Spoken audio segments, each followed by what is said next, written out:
Hi, it's Chaplin Reviews, and I'm back again with another installment of Retro Recommendations. Now, for those that don't know, Retro Recommendations is a series where I talk about films from the 30s, 40s, 50s, and up to the 60s.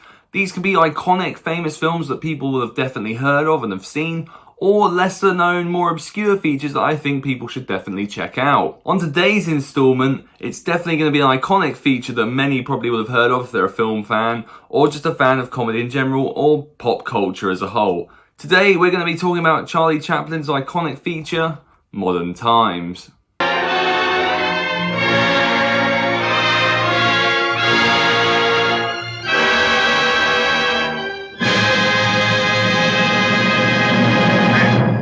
Section 5, more speed, 4-7.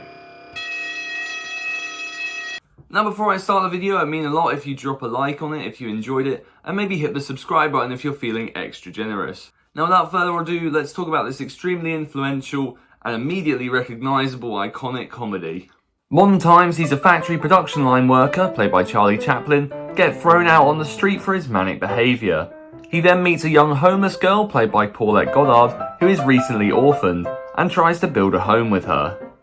This was my first Charlie Chaplin feature, and I'm frankly embarrassed that it took me this long, having only seen a couple of clips from work friends and surprisingly a scene in Joker. I'm glad I finally did get around to it, as this was a charming, quirky, ahead of its time comedy classic that is essentially timeless and appealing to everyone in its comedic escapades. Only slightly held back by a somewhat jumpy plot structure, as well as obvious limitations of the time.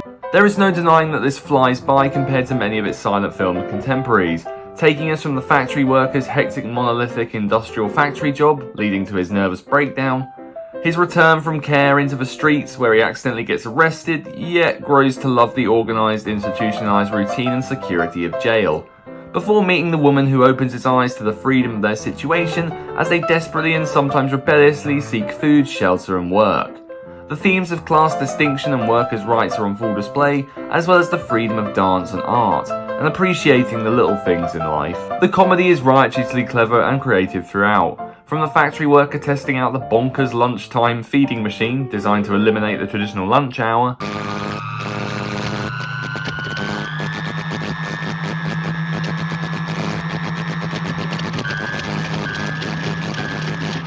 his powdered up prison antics, the daring and skillful blindfolded rollerblading sequence, lastly a brilliantly chaotic waiter role and quirky song and dance number. The set designs are brilliantly crafted, especially the iconic mechanical gargantuan gears of the factory, the aforementioned lunchtime feeding machine, and the seamless yet meticulous stunt work is a lot of fun. The score is also worth mentioning, balancing the ditty-bopping eccentricity of the lead, as well as the large, chaotic and often confusing world he finds himself in. Chaplin is such a likeable, mischievous and oddball lead. His bewildered expressions, waddle, playful immaturity and bonkers slapstick are comedy defining, and obviously hugely influential to many comedic acts that followed. And Paulette Goddard matches his mischief and playful nature, and even with no dialogue, their chemistry is sweet and tangible. Modern Times is a joyful slice of silent comedy that I'm glad I finally got around to watching. Chaplin's writing, the gag presentation and energy of the proceedings is infectious, and the props and the sets are incredibly well crafted for the era. I'm very much looking forward to checking out Chaplin's other works. La spinach o la puchon, si grete portobello, si rocchi spaccaletto, ci le tula, ci le tua. Thanks for watching the video, guys. I hope you enjoyed it. Let me know in the comments if you've seen Modern Times, or what's your favourite Charlie Chaplin film. As always, please like, comment, subscribe, it means a lot, and I'll speak to you again soon on the next video. Cheers.